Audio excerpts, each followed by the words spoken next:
Vamos fazer uma última pergunta, então, que eu vou tentar fazer um apanhado de várias perguntas aí que foram postas pelos nossos irmãos, tanto aqui no Zoom quanto lá nas lives, e a gente encerra com essa pergunta por hoje. O que muitos irmãos querem saber é assim, quando o membro da igreja identifica, começa a ver que o pastor está nesse caminho da apostasia, né? Tem muito pastor hoje em dia como uma espécie de guru espiritual, outros indo pelo caminho da teologia da libertação, outros acabam não corrigindo as pessoas, não corrigindo os pecados, né? E o que o crente faz nesses casos? O que ele deve fazer quando ele percebe que ele está numa igreja em que o pregador, o pastor, o líder, não está sendo fiel à palavra, está cada vez se desviando mais disso, por vários motivos, várias razões, e o crente fica nessa situação, o que fazer? Reverendo, isso aí vai depender muito do tipo de igreja que a pessoa frequenta. Se frequentar uma igreja histórica, que é tradicionalmente bem organizada, então a pessoa deve fazer os seguintes passos. Vamos pensar primeiro numa igreja presbiteriana. A pessoa deve procurar o pastor, conversar com o pastor, dizer para ela do seu incômodo, dizer para o pastor em que acha que o pastor está errado e pedir que o pastor se retrate, que o pastor se conserte. Se o pastor não fizer isso, ele volta para falar com o pastor, dessa feita trazendo mais 2 ou 3 testemunhas. Se o pastor não quiser ouvir, ele escreve uma carta para o conselho da igreja, basando todos os erros do pastor e enviando para o conselho da igreja. O conselho da igreja vai receber, vai conversar com o pastor. Se o pastor não mudar, ou se o conselho da igreja não fizer nada, o crente presbiteriano apela ao presbitério que jurisdiciona aquela igreja e aquele pastor. Se o presbitério não fizer nada, o crente presbiteriano apela para o sínodo. Se o sínodo não fizer nada, o crente presbiteriano apela para o Supremo Concílio. Aí Achei que era o Supremo Tribunal Federal, reverendo.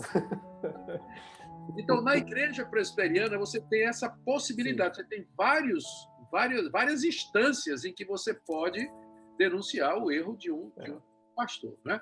Na igreja batista, se eu não estiver errado, na igreja batista, na congregacional, naquelas igrejas que tem o sistema congregacional, primeiro o crente vai conversar com o pastor e talvez leve 2 ou 3 pessoas numa segunda vez, mesma coisa, mas aí na terceira instância já leva a assembleia, né? Ele pode pedir uma assembleia juntamente com mais alguns irmãos e nessa assembleia expor a situação e deixar a assembleia decidir a respeito do pastor.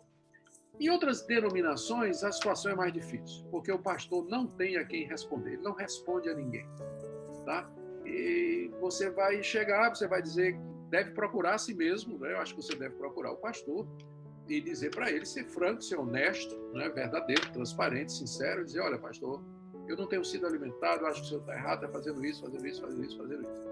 Se Deus tocar no coração do pastor, pode ser que ele mude. Se não, você vai ser disciplinado, vai ser colocado para fora, porque ele não responde a ninguém, né? Não vai dar conta a ninguém, não tem a quem você apelar. Por isso que é complicado você estar numa igreja onde você não tem para quem apelar, não tem uma instância superior ao seu pastor. O seu pastor, ele vai pregar o que ele quiser, vai administrar do jeito que ele quiser, usar os recursos da igreja do jeito que ele quiser, e você não tem como pedir contas nem chamá-lo à responsabilidade. Por isso, sempre bom ter cuidado, né?